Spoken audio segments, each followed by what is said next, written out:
नाजरीन अस्सलाम वालेकुम। IND टुडे न्यूज़ में आपका खैर मकदम करते हैं। आइए देखते हैं ये तफसीलात।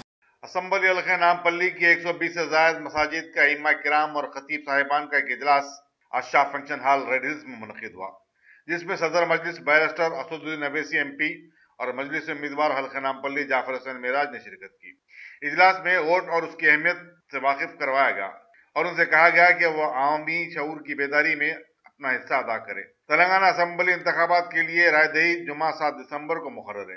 चुनाचे अइम्मा साहिबान की जिम्मेदारी है कि वो मुसलमानों को अपने हक़ रायदही से इस्तिफादे पर जोर दें और मिल्लत से वाबस्तगी में और इजाफा फरमाए।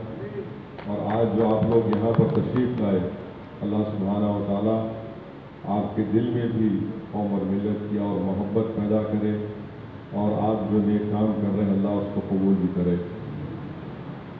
दूसरी अहम बात यह है कि ये बड़ा मुश्किल काम मुझे दिया गया अंजुम साहब की तरफ से कि मुफ्ती साहब तो पहले बोल दिए, जाफर साहब बोल दिए, अब मैं खाने के बीच में रुका हुआ हूँ, तो मैं ज़्यादा देर नहीं बोलूँगा। सिर्फ आपसे गुजारिश ये करना चाहूँगा कि आप तमाम की सबसे पहले दुआओं की ज़रूरत है और यकीनन आज के इस महफिल में अल्लाह जानता है कि कौन कौन से अहले दिल बैठे हैं और आपकी दुआएं, बल्कि जिन हल्कों से मजलिस के उम्मीदवार खड़े हैं अल्लाह वहाँ से हमको जरूर कामयाब और कामरान करेगा।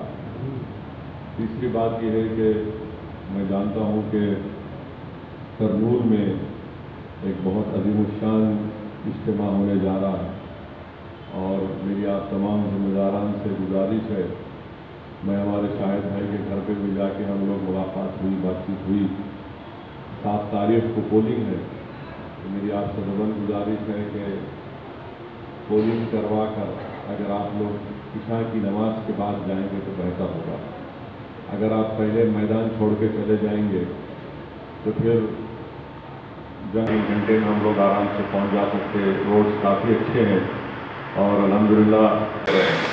और दूसरी उनमें जो बात आपको मिलेगी वो अपनी अना की तस्कीन के लिए लड़ रहे हैं और हमारा यकीन हम भी गुनाहगार हैं, हम कोई फरिश्ते नहीं हैं, हमें भी बहुत से ऐब है।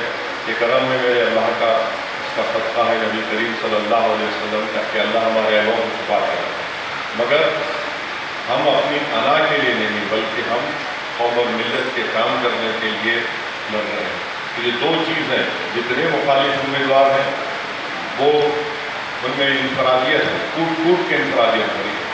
और अगर हम तारीख़ को पढ़ेंगे तो तारीख़ चाहे इस्लाम की तारीख़ हो या दुनिया की तारीख़ हो या रोम की तारीख़ हो या बैजेंटाइन की तारीख़ हो, बड़ी बड़ी सल्तनतें अगर बर्बाद हुई तो सिर्फ इसलिए कि उस वक्त के बादशाह ने इंफरादियत को अपनाया और इज्तिमाइयत को ठुकराया।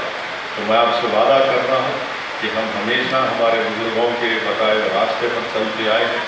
हम इज्तिमाइयत को हमेशा अपनाया है और इज्तिमाइयत को ही अपनाते रहेंगे। तो मेरी आपसे गुजारिश है कि जमात को कामयाब करिए और जब जमात के ज़िम्मेदार बैठे हैं तो जमात की अहमियत मुझसे ज़्यादा आपको मालूम, तो आप उस जमात को कामयाब करिए। इन उम्मीदवार हम जाफर साहब नाजिद आज रहेंगे, कल चले जाएंगे और नहीं मालूम कि अल्लाह सुब्हानहू। अगर आपने हमारे चैनल को सब्सक्राइब नहीं किया है तो आपको यहाँ सब्सक्राइब बटन दिख रहा है, उसे क्लिक करिए और सब्सक्राइब कीजिए और साथ ही साथ बेल आइकॉन को भी क्लिक करिएगा, जिससे कि आपको ताज़ा अपडेट मिलते रहें।